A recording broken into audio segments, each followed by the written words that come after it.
welcome back to my channel. Today I bring you a very big box. It's Lords of Waterdeep from Wizards of the Coast, and indeed it's a very big box. Look at this box. It's a bit heavy because it has a big board there and apparently lots of content inside. So see, gold and double dealing flow freely in the City of Splendor. So we'll be playing on the City of Waterdeep. This is a worker placer game, worker placement, and you have cards that are quests for you to fulfill, and intrigue cards that you play to damage other players, and could be played up to 6 players. And there is an expansion. I don't have the expansion yet, so we'll just take a look into the base game. And it's a different box from the usual box that we are used to, because it has an inside part here and the box doesn't close completely, so there's always something here visible behind. So let's use this space here to open it carefully, very carefully.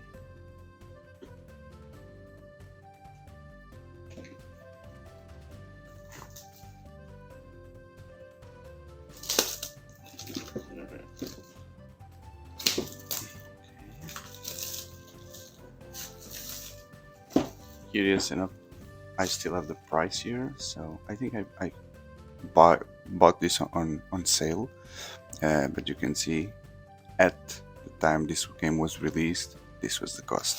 So in some years we can see the inflation, how it affected board games. Let's open it. Okay, and so we start with the board. Let's take a look into the board.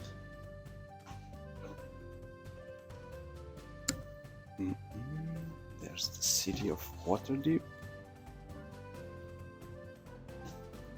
Okay, so I played this recently, so I feel comfortable in doing this unboxing.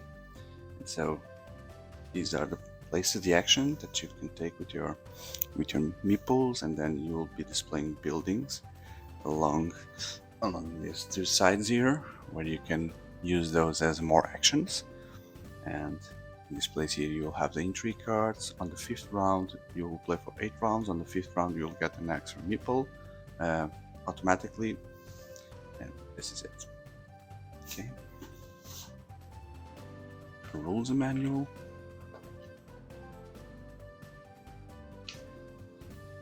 Looks very good. Lots of images and pictures, illustrations. So this is a Dungeons and Dragons thematic game. Waterdeep is a famous city within Dungeons and Dragons. Ask me for more details about the lore, I don't know that much. So basically we will see some cubes. Cubes represent types of agents. So we'll have knights, harpers. No, sorry, these are the families, I believe. The families, the lords, the different lords of Waterdeep. Yeah, so the green one represents the harpers, the green player, the gray player would represent the city guard, etc, etc. Knights of the shield on the yellow one, the silver stars, and the red sachets. I believe this is a synchronous game. I don't remember any difference. The different lords here. Okay, there you go. Some... oh, more games from Wizards of the Coast. Do you own these games? Are they good? Tell me. I should unbox them later. And let's see what else we have here. Tokens. So these are the buildings and the money. This is the money. These square coins, and then you have the other buildings that you'll build that will create new actions for the players. And other actions, they are all different. And then more tokens. So these represent 5 of money. These are the family's tokens for you to own the buildings. These are just points that you can earn. Let's see the cities here. Red sachets. their tavern. So your base, it's called tavern, and then you put your completed quests here or here, depending if they have passive effects, and then you can have your active quests here while you're trying to solve them. The silver stars.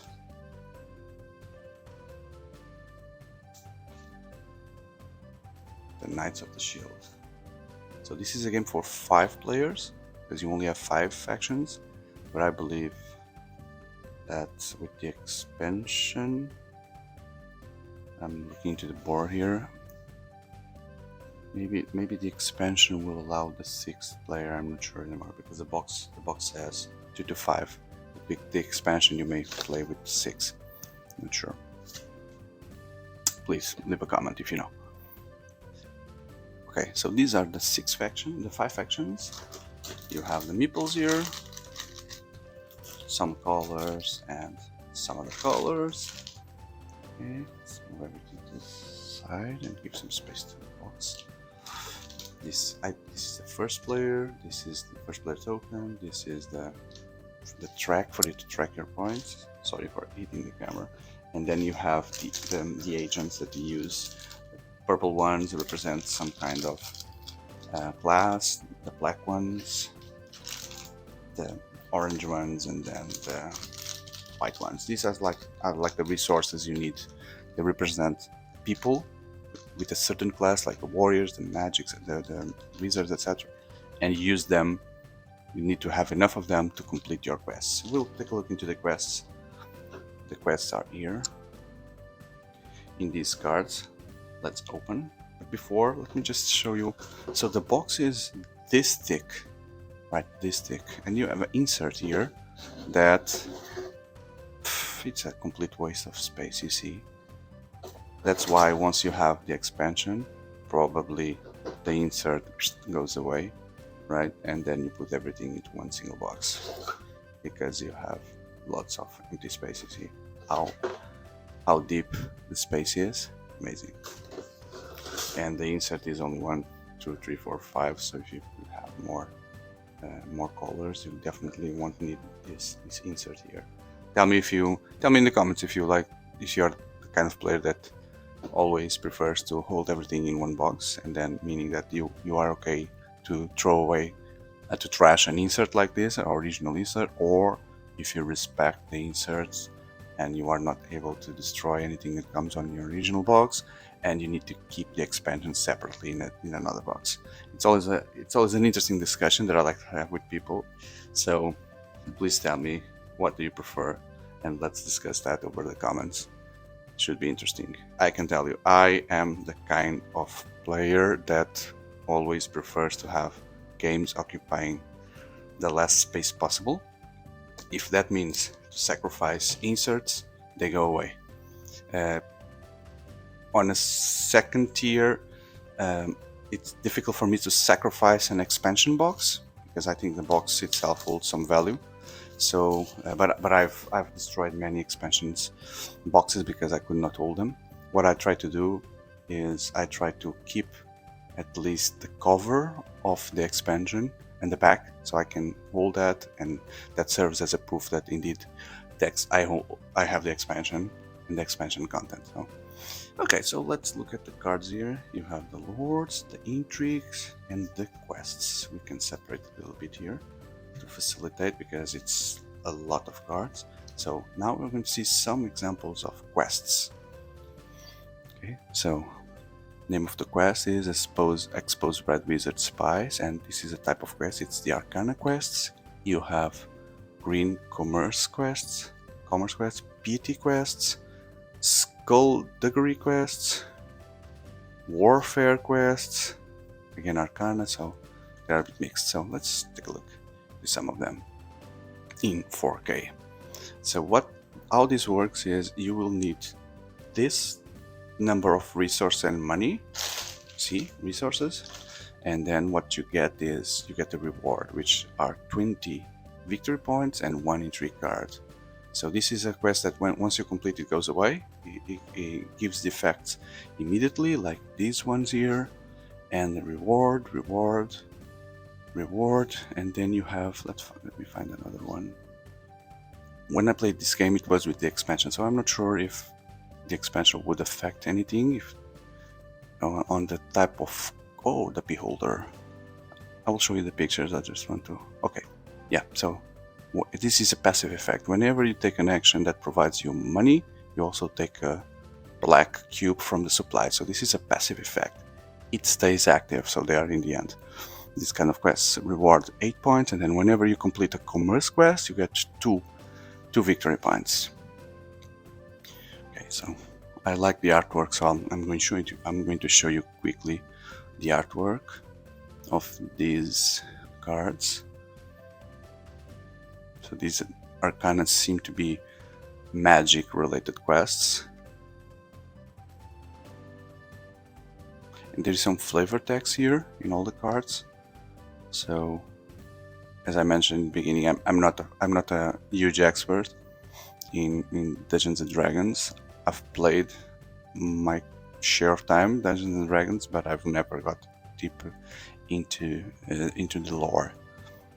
So I may say some mistakes if I try to. I'm not sure if this is normal Dungeons and Dragons or Forgotten Realms, so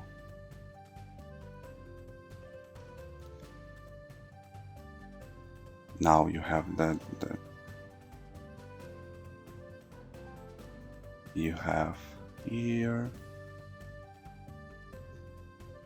Okay, so let me hold the cards down.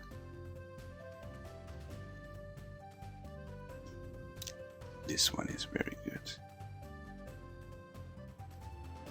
Confront the Xanatar. Probably Xanatar is a famous character. I don't know. I only know that that's a beholder, maybe not a normal type of a beholder, but a specific type of one, which I cannot identify yet. Okay, so you get an idea. Sorry, you get an idea of the card. That's Griffin of the cards. Some quests say plot quests.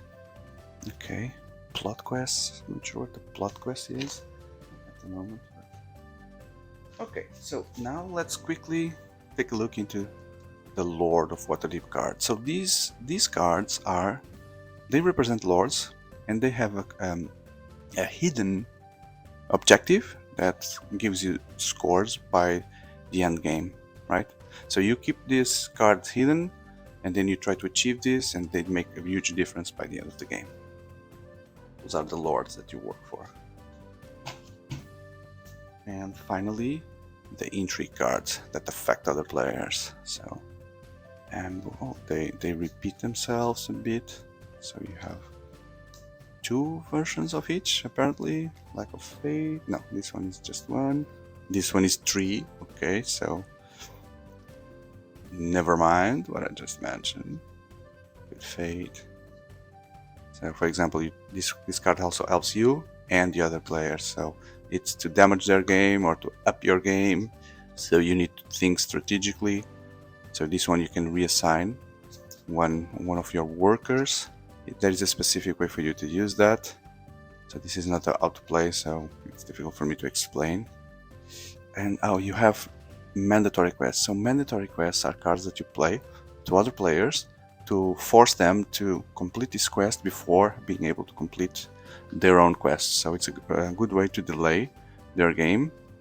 The quests are not difficult to complete, right? It even gives them rewards, but it stops their progress a little bit. And that was it. Lords of Waterdeep board game. I hope you liked it. So I remember that I post new content every day. Could be unboxing, could be other types of materials. So please subscribe to my channel, check the other content, and be ready to receive notifications of more content that I will share in the future. And I hope to see you on the next one. Thank you, and goodbye.